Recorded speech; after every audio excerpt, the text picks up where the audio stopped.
I never planned on serving a mission. Growing up, I was kind of one of those girls who said, well, if I'm 21 and not married and, have nothing else to do with my life, maybe I'll go on a mission.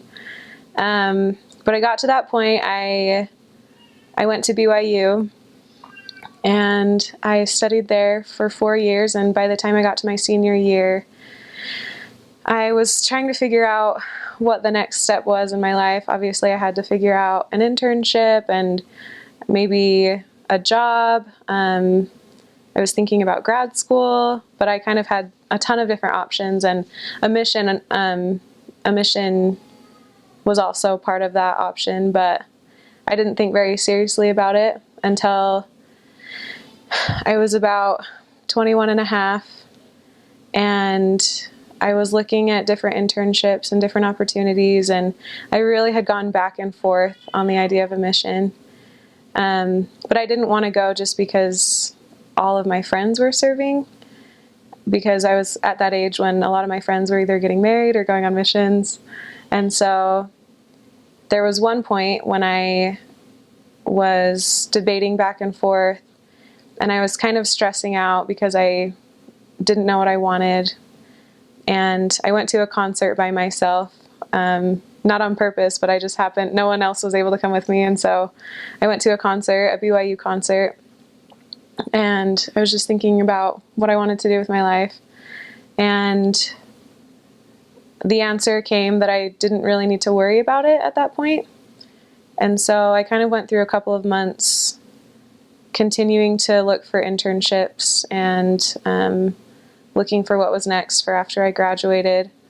And I narrowed my options down to a really good internship, and I was really excited. And it was here in Provo, and I told my mom about it.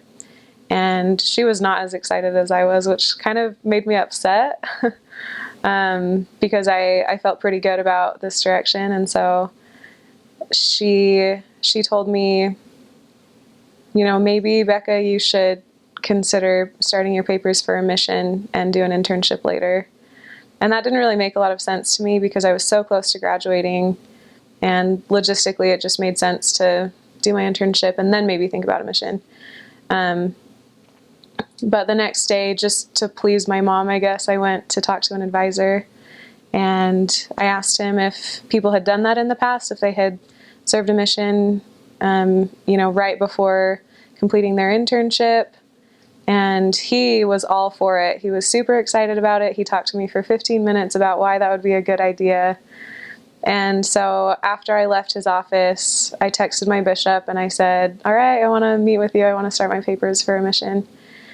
And it wasn't really a spiritual manifestation that I needed to go at that point, but it just made a lot of sense logistically, I guess. And I knew that I'd be able to come back and have something to come back to. And I think my reasons for serving a mission changed after I started preparing. And I knew that even if I didn't end up serving, that time that I had to prepare for a mission would help me with whatever I decided to do in my life. And so I definitely was grateful for that time that I prepared. I got my mission call a week after my sister got married, and I was able to get approval to go through the temple before I got my call, which isn't typical, so that I could go to the wedding and see my sister be sealed. And then I got my call to the Indianapolis mission. And now I tell everyone that they should go on a mission. I don't know why I ever didn't think I would go, because it's the best thing I've ever done. And that's kind of the long story of why I decided to serve.